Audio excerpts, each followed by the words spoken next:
America, Israel आणि Iran यांच्यात सुरू असलेल्या युद्धाचा परिणाम आता थेट विठुरायाच्या अन्नछत्रावर होण्याची शक्यता आहे। गॅस सिलेंडरच्या पुरवठ्यावर परिणाम झाल्यास भविष्यामध्ये अन्नछत्र चालवताना अडचणी निर्माण होऊ शकतात। बघूया।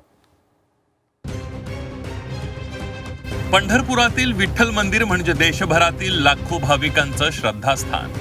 पंढरपूरमधील श्री विठ्ठल रुक्मिणी मंदिराच्या अन्नछत्रात दररोज हजारो भाविकांना मोफत अन्नदान केलं जातं। सकाळ आणि संध्याकाळ अशा 2 वेळा हे अन्नछत्र चालतं। विठुरायाच्या दर्शनासाठी येणाऱ्या भाविकांसाठी ही मोठी सेवा मानली जाते। मात्र मध्यपूर्वेत सुरू असलेलं युद्ध असंच सुरू राहिल्यास या अन्नछत्राच्या गॅस पुरवठ्यावर परिणाम होण्याची भीती व्यक्त केली जाते। अशी परिस्थिती निर्माण झाल्यास मंदिर समितीला पर्यायी इंधनाचा विचार करावा लागू शकतो। कुठल्याही प्रकारचा तुटवडा किंवा कमतरता या ठिकाणी नाहीये, परंतु भविष्यात जे आता युद्धजन्य परिस्थिती आहे, अनेक ठिकाणी गॅसचा तुटवडा निर्माण झालेला आहे। परंतु आज रोजी सुद्धा आम्ही सर्व गॅस एजन्सीशी सुद्धा बोललेलो आहे।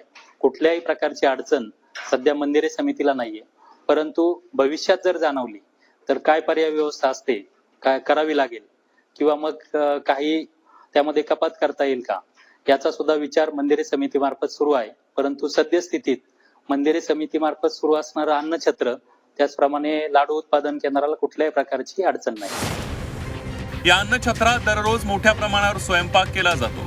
त्यासाठी मंदिर समितीला दररोज सुमारे 150 गॅस सिलेंडरची आवश्यकता भासते। गॅसच्या मदतीनेच अन्नछत्रातील सर्व स्वयंपाक केला जातो। सध्या मंदिर समितीकडे गॅस सिलेंडरचा पुरेसा साठा उपलब्ध आहे, म्हणूनच सध्या तरी अन्नछत्राच्या कामकाजावर कोणतेही परिणाम झालेले नाहीये। सद्यस्थितीत मंदिरे समितीमार्फत सुरू असणारं अन्नछत्र, त्याचप्रमाणे लाडू उत्पादन केंद्राला कुठल्याही प्रकारची अडचण नाही। विठुरायाच्या दारी आलेल्या प्रत्येक भाविकाला प्रसाद मिळावा हीच मंदिर समितीची इच्छा आहे। म्हणूनच यासाठी मंदिर समितीकडून सर्व प्रकारचे प्रयत्न सुरू आहेत।